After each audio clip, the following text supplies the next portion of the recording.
अवधूत चिंतन श्री गुरुदेव दत्त. श्री स्वामी समर्थ. स्वामी भक्तांनी कुठल्याही नकारात्मक घटनेत अडकू नये म्हणून स्वामी महाराज सतत प्रेरणा देतात. आणि ते प्रेरणा देण्याचे एक छोटंसं माध्यम म्हणजे स्वामी संदेश असतात. चला तर मग ऐकूया स्वामी आज काय तुमच्यासाठी संदेश देतात. आणि मार्गदर्शन ऐकण्यापूर्वी ज्या स्वामी भक्तांनी कालच्या संदेशाला लाईक केले होते आणि संदेश शेवटपर्यंत ऐकला होता, त्या सर्वांचे मनापासून आभार. तुमच्यावर आणि तुमच्या सहकुटुंबावर स्वामींची अखंड कृपा दृष्टी राहो. चला मग शांतपैकी तुमच्यासाठी खालीलपैकी एक पर्याय निवडा आणि ऐका स्वामी तुम्हाला काय संदेश देतात. त्यामध्ये तुम्हाला कोणते संदेश दिले जात आहेत.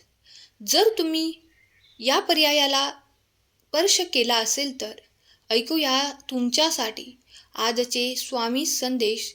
स्वामींचे मार्गदर्शन. स्वामी भक्तांनो, अस्थिर मनाला शांत कसं करायचं हे आज आपण ऐकणार आहोत. काल प्रत्येक व्यक्ती कोणत्या ना कोणत्या गोष्टीसाठी धावत आहे. सकाळी उठल्यापासून ते रात्री झोपेपर्यंत वेळेच्या मागे, पैशाच्या मागे, स्वप्नांच्या मागे. पण या पळण्याच्या नादात एक गोष्ट आपल्या हातातून हळूहळू चालली आहे. ते म्हणजे आनंददायी जीवन, मानसिक शांतता. दिवस कसा गेला हे कळतसुद्धा नाही. पण रात्री उशीर होतो तेव्हा शरीर अंथरुणावर विसावतं, तेव्हा मन मात्र अजूनही धावत असतं. विचारांची गर्दी थांबतच नाही. आणि त्या शांत रात्रीही एक प्रश्न खोल मनात गुंजत राहतो. हे सगळं करून मी खरंच काय मिळवत आहे. जर तुम्हालाही असंच वाटत असेल तर तुम्ही थांबा, डोळे बंद करा आणि मोठा श्वास घ्या आणि हा संदेश तुम्ही शेवटपर्यंत ऐका आणि तुम्ही विचार करा. कारण आज तुम्ही जे जाणून घेणार आहात की मानसिक शांतता कशी मिळवायची. तुम्ही जर या संदेशामध्ये सांगितलेला शब्द प्रत्यक्ष समजून घेतला तर तुमच्या जीवनात फक्त यशच नाही तर आनंदही मिळेल. तुमचे जीवन आनंददायी, सुखमय आणि समाधानकारक सुद्धा होईल. फक्त विश्वास ठेवून शेवटपर्यंत ऐका. चॅनलवर नवीन असाल तर चॅनलला सबस्क्राईब करा आणि संदेशाला लाईक करा. तुमच्या एका लाईकने नवनवीन संदेश बनवण्यासाठी प्रेरणा मिळत असते. स्वामी भक्तांनो, काही लोकांचा असा गैरसमज आहे सतत धावणे म्हणजे यश प्राप्त करणे. पण हे पूर्णपणे खरे नाही. यश मिळवण्यासाठी प्रयत्न करावे लागतात, यामध्ये दुमत नाही.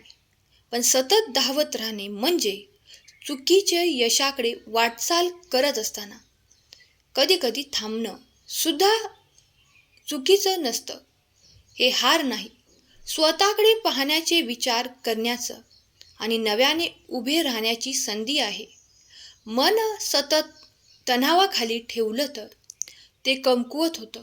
पण शांततेचा एक श्वास मिळाला की मन पुन्हा बळकट होतं आणि पुढील वाटचालीसाठी तयार होते, सज्ज होते. कधी यशाचा मार्ग स्पष्ट दिसत नसेल तर काही वेळा थांबणे हिताचं असतं. काही काळाची विश्रांती आयुष्यामध्ये गरजेची आहे. अधिक वेगाने पुढे घेऊन जाण्यास आपल्याला मदत करत असते. यशस्वी होणं म्हणजे नेहमी धावत सुटणं नाही. यश म्हणजे योग्य वेळी थांबणं, स्वतःला समजून घेणं. आपण जिथे थांबतो तेथूनच कधी आयुष्याला खरी दिशा मिळत असते. थांबणं म्हणजे शरण जाणे नाही, तर आतून पुन्हा तयार होणं. त्यामुळे आयुष्यात संकटे आली आणि त्यात तुम्ही हरला तर तिथेच खचून जाऊ नका. तुम्हाला तिथून एक नवीन सुरुवात, नवीन वाट मिळणार आहे. ते तुम्ही आनंदाने स्वीकारा. स्वामी भक्तांनो, पैसा, पदवी हे सगळं क्षणभराचं आकर्षण. पण तुमचे आयुष्यात काही हेतू नसेल तर तुम्ही कधीही यशस्वी झाला तरी मन अस्वस्थ राहणार. ज्याला स्वतःच्या आयुष्याचा हेतू सापडतो तो कधीच खचून जात नाही. कारण त्याच्या पायाखालची जमीन हीच अर्थपूर्ण असते. यातून मार्गदर्शन करणारा दिवा जो बाहेर कितीही अंधार असला तरी तुमचं मन शांत ठेवतो आणि जीवनात पुढे जाण्याची दिशा दाखवतो. जर तुमचं मन शांत असेल तर आयुष्याचा खरा अर्थ सापडतो. आणि अर्थ तेव्हाच सापडतो जेव्हा आपण स्वतःला विचारतो की मी हे का करतो.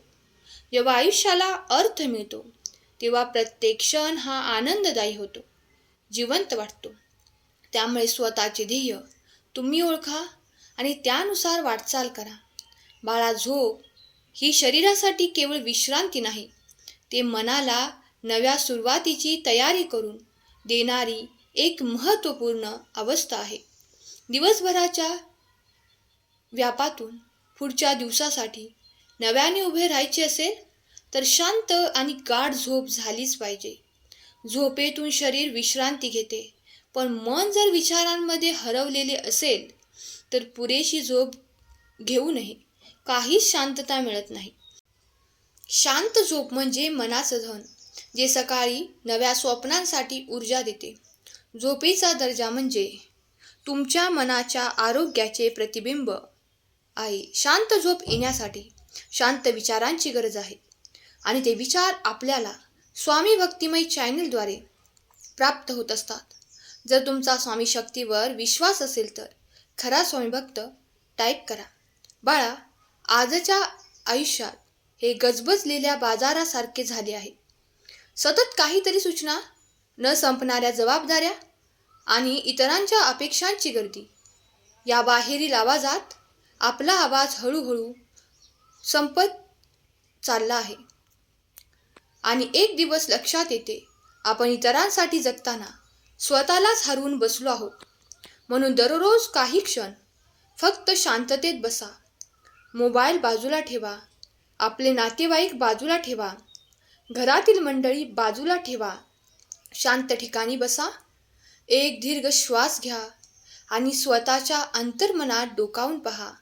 कारण सर्वात योग्य दिशा आहे बाहेरून नाही तर आतून, तुमच्या स्वतःच्या आवाजातून मिळत असते. गर्दीत हरवलेलं स्वतःचं अस्तित्व पुन्हा तेव्हा सापडतं जेव्हा आपण आपल्याशी स्वतःशी संवाद साधतो, बोलत असतो.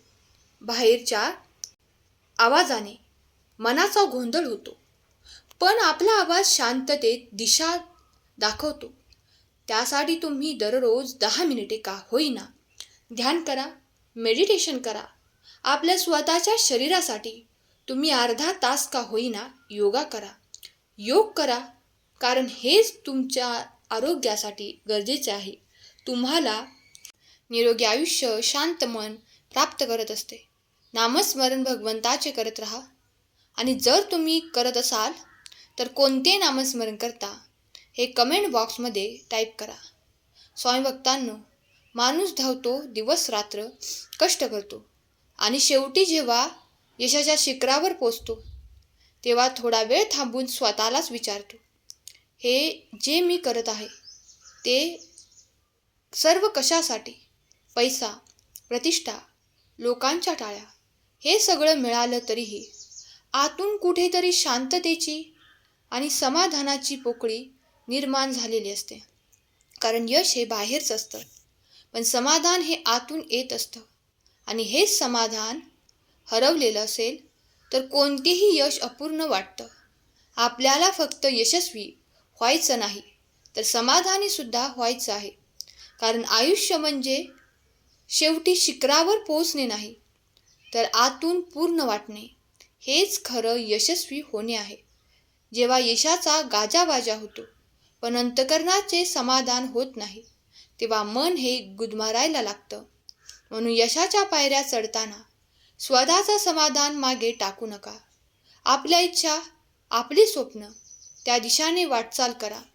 आणि आपले स्वप्न म्हणजे आपल्या स्वतःसाठी अंतर्मनातून जी हाक निघत आहे त्यासाठी भगवंताचे नामस्मरण करा. त्याने कशाचीही भीती वाटत नाही आणि सर्व संकटातून मार्ग सापडत असतो. जर सहमत असाल तर हा संदेश प्रियजनांना शेअर करा आणि चॅनेलला सबस्क्राईब करा. स्वामी भक्तांनो, कितीही संकटे आली तरी मन शांत ठेवा, मनावरची धूळ झटका आणि प्रत्येक दिवस आपल्या मनासाठी आनंदाने जगा. नामस्मरण करत राहा, भक्तीत राहा, आठवणीत राहा. तुमचे कल्याण होईल. स्वामी सदैव तुमच्या पाठीशी आहेत. केलेली सेवा स्वामींचरणी अर्पण करते. आजचा हा संदेश शेवटपर्यंत ऐकल्याबद्दल धन्यवाद. श्री स्वामी समर्थ. जय जय स्वामी समर्थ.